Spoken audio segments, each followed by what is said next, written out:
Сайн уу манайхан? Өнөөдөр бид Булган аймагт ирлээ.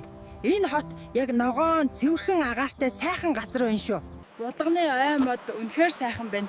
Энэ голын ус яг тонголог ууж болохоор л байна шүү. Энд чинь Монголын эртний түүхийн дурсгал болох Буган чулуун хөшөө байна.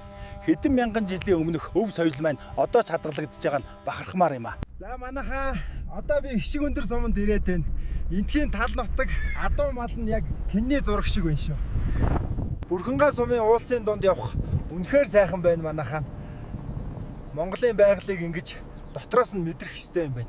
Өнөөдөр би Булган аймгийн 3 булаг суманд ирлээ. Байгаль нь ногоон, уул ус нь ойрхон яг тайвширмаар сайхан нутаг байна шүү. Монголын аль ч нутагт очисон хүмүүс нь яг л ийм сайхан зочломтгой байдаг шүү. Энэ 3 булагч мөн адилраа. 3 булаг сумын аялал маань ийм сайхан өндөрлөж байна манайхаа. Subscribe, like дараад дараагийн аялалдаа хамт байгаараа. Дараа нь хөвсгөл рүү явцгаа юу гэж бодож байна.